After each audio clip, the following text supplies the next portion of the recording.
कह रहे हैं कि आप लोगों ने कुछ किया ही नहीं 370 हटा के। मिल लिया इल्हान से, क्या फर्क पड़ता है? 370 पर चुप है राहुल गांधी, क्या फर्क पड़ता है?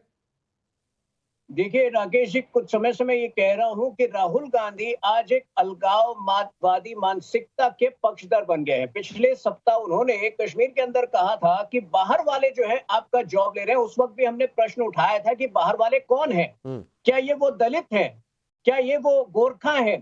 क्या वो वाल्मीकि समाज के हैं जिनको पहली बार 70 साल के बाद अपने मौलिक अधिकार मिले हैं? उनके पास कोई उत्तर नहीं था। और आज जब इल्हाना उमर से उनकी भेंट हुई है तो निश्चित तौर पर उनका भी मत वही है जो इल्हाना उमर का है। और राहुल गांधी भी चाहते हैं कि कश्मीर का सेसेशन हो, कश्मीर भारत का हिस्सा ना हो। ये स्पष्ट हो गया है। मैं देखिए 1986 में जब नेशनल कॉन्फ्रेंस और कांग्रेस पार्टी एक साथ आई थी, उसके बाद क्या कहर मचा था कश्मीर में, ये सब ने देखा। और इस बार ये लोग आए हैं साथ केवल इस कहर को मचाने के लिए।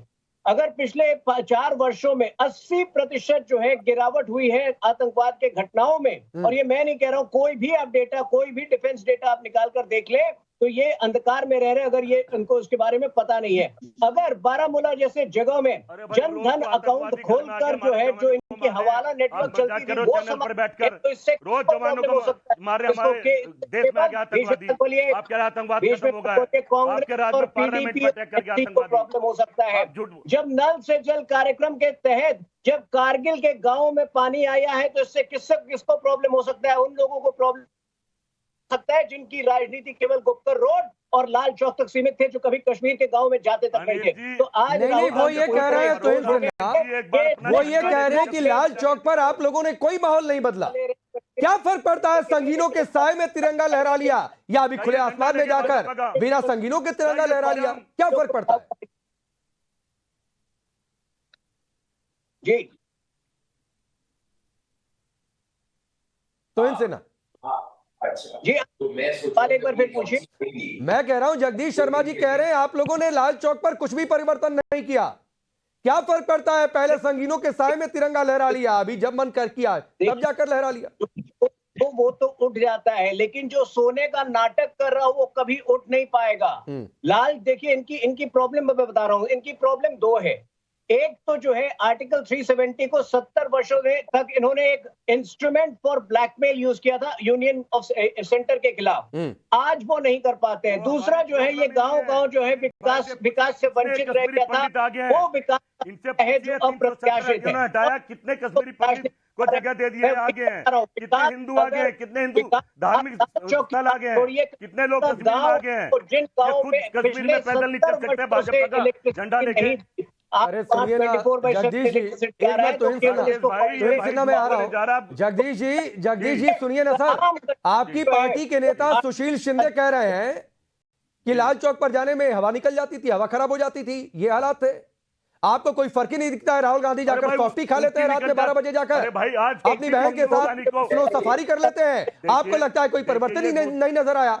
फिर तो वही बात है सर, आप लोग सो रहे हैं और सोने वाले को कौन जगा पाएगा?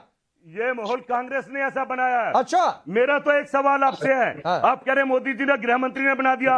मैं अपील करता हूँ भारतीय जनता पार्टी का झंडा लेके कोई भी जाकर क्यों जाऊं भाई? आप गजब की अपील कर रहे हैं। कैसा कश्मीर बना दिया? आप गजब की अपील कर रहे हैं कि मैं भारतीय जनता पार्टी का झंडा लेकर चला जाऊं। कोई भी भारत का एक भी ना सर, हर आदमी को पार्टी का कार्यकर्ता मत समझा करिए जगदीश जी। हिंदू संगठन हर आदमी आपकी तरह पार्टी का कार्यकर्ता नहीं है। अरे भाई, मैं कह रहा हूँ किसी को भी, और आप कांग्रेस का झंडा ले जाइए, लोग गले से लगा लेंगे मेरे भाई। सर, तिरंगा लेकर चले जाइए तो आतंकियों से खुलेआम धमकी मिल जाया करती थी। लोग तिरंगा लेकर लाल चौक पर जाने की हिम्मत नहीं जुटा पाते थे। क्या बात कर रहे हैं आप? भारतीय जनता पार्टी या कांग्रेस का झंडा लेकर जाने की दूर की बात है। मैं आ रहा हूँ, अगर आप ठीक है। तोहित शर्मा, आपकी पार्टी की ओर से भी ये कहा गया है कि सबसे मिलना चाहिए। इल्हाना उमर से मिल लिया, क्या दिक्कत है? क्यों नहीं दिक्कत है भाई? मतलब जो आईएसआई से सपोर्ट रखे वो भी आपको पसंद है, मुस्लिम ब्रदरहुड आपको बहुत अच्छा लगने लगता है, जो कहे 370 वापसी, ये तो खैर आपका एजेंडा ही है। राकेश भाई, मुझे बताऊं क्या लगता है?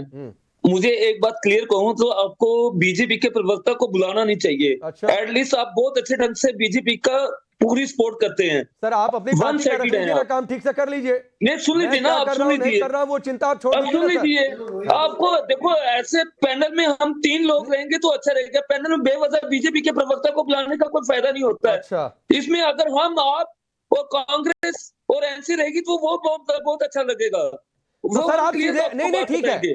अरे सोहित शर्मा, सुन लीजिए ना, आप अरे सुन सोहित लीजिए। भाई सुनिए ना, देख, तो फिर आतंकियों को घर बुलाकर बिठा लीजिए। क्यों अरे सुन बैकड्रॉप लीजिए से ना, उनका सुन समर्थन लीजिए। करने लगते हैं? आप इतनी जल्दी क्यों परेशान लगता है क्यों कि हो जाते आतंकियों हैं? को गोली नहीं मारी जानी सुन चाहिए? लीजिए ना, आप सुन लीजिए ना। नहीं मैं सुन ही रहा हूं आप सुन सर, लीजिए। मैं सुन ही रहा आप हूं, बोलने तो दीजिए। लेकिन सवाल उठाएंगे यही तो उसी प्रॉब्लम तरीके है, से आप जम्मू पलट कर कश्मीर जवाब की दिया जनता आएगा। को दबाने और का उसके काम लिए मेरे करते सामने हैं। बिल्कुल तैयार रहा करिए, जम्मू कश्मीर की जनता को दबाने उसके का लिए काम मेरे करते सामने हैं। बिल्कुल तैयार रहा करिए। यहाँ पे अगर आप बुरहान वानी के लिए आंसू आप लोग बहाइए और हमें आकर सीख दीजिए। 370 वापसी की बात आप करिए। एक देश में तिरंगे के नीचे खड़े होने पर आप लोग कहिए कि तिरंगा उठाने वाला कोई नहीं मिलेगा, और सवाल मेरी राकेश भाई, पत्रकारिता पर करिए। राकेश भाई तो बात ये सुन काम लीजिए। मेरे सामने मत किया करिए सर। जो आप सवाल बात सुन लीजिए। सुनिए सर, आपकी पार्टी आपको आप बात भेजती सुन है लीजिए। आपकी पार्टी का देखिए, आप एजेंडा सुन सामने लीजिए, रखने आप के लिए, सुनेंगे? तो सर वही काम करिए, दूसरों को सीख मत दिया करिए। अब अपनी बात करिए चलो, जो आप सुन सवाल आपसे लीजिए, पूछा था, आप मैं सुन इसमें नहीं लीजिए। आऊंगा। आप सुन लीजिए। देखो 370 कोई अभिशाप नहीं है, बिल्कुल अभिशाप इस है, बात को क्लियर कीजिए। बिल्कुल सुन लीजिए, आप अभिशाप है बोलिए, सर। बीच में मत बोलना। मैं फिर बिल्कुल बीच में नहीं आऊंगा, लेकिन अभिशाप है। बस आप सुन लीजिए ना, इस देश में आप दो सुन लीजिए, पहचान नहीं चलेगी। दिल की बात सुन लीजिए ना। बोलिए। मैं जम्मू का डोगरा हूं ना, डोगरे की बात सुन लीजिए। बोलिए। 370 कोई अभिशाप नहीं है, आप लोगों ने इसे बढ़ा चढ़ा के पेश कर दी है। 370 में एक प्रधानमंत्री हुआ करता था, वो ऑलरेडी कांग्रेस के समय में खत्म हो गया। 370 में अब हमारे पास स्टेट सब्जेक्ट बचा था और हमारे पास लैंड सेव्ड एक्ट बचा था। 370 में हमें मिलता था स्टेट सब्जेक्ट। देखो कितना अच्छा काम मोदी सरकार ने किया कि 1 लाख वाल्मीकि समाज को स्टेट सब्जेक्ट देने के लिए उन्होंने 1.5 करोड़ जम्मू कश्मीर की जनता का स्टेट सब्जेक्ट खत्म कर दिया, लैंड सेव एक्ट खत्म कर दिया। कितना अच्छा काम मोदी सरकार कर रही है। और जम्मू कश्मीर की जनता को भिखारी बना के रख दिया और इतनी बड़ी स्टेट को यूटी में तब्दील कर दिया। कभी आपने सुना कि यूटी से स्टेट बन सकता है, लेकिन स्टेट से यूटी बना दिया। ठीक है सर। पहली बात, जम्मू कश्मीर की जनता को पाकिस्तान के ड्रग्स का सामना करना पड़ रहा है, पाकिस्तान की मिलिटेंट का सामना करना पड़ रहा है। हम क्या चाहते हैं, जम्मू कश्मीर की जनता की सिक्योरिटी, और उसके लिए मेरे भाई बातचीत की जरूरत है। और अगर आप कहते हैं हम बातचीत की बात सोहित शर्मा, मेरे सामने सर हाथ जोड़कर कह रहा हूं, एक काम मत किया करिए सर। सुनिए ना, सुनिए सोहित भाई आप भी अपने देश के हैं, ठीक है? सुनिए सर, मेरे सामने एक काम मत किया करिए सर, बहुत हाथ जोड़कर गुजारिश कर रहा हूं कि जो गोली चलाए उससे बातचीत की वकालत मत किया करिए। और आपकी सर इतनी सिंपैथी है तो मैसेज भिजवा दीजिए कि भाई गोली चलाना बंद कर दो, आतंक को एक्सपोर्ट करना बंद कर दो, उस दिन भारत की सरकार आपसे बातचीत कर लेगी। तो ये मैसेज कम्युनिकेट कर दीजिए सर, अगर इतनी आपको सहानुभूति है तो सर। मेरे सामने किसी भी वैसे मुल्क की वकालत मत किया करिए जो गोली चलाए और फिर कह के बात कर लो, और पाकिस्तान की तो कम से कम बिल्कुल भी नहीं।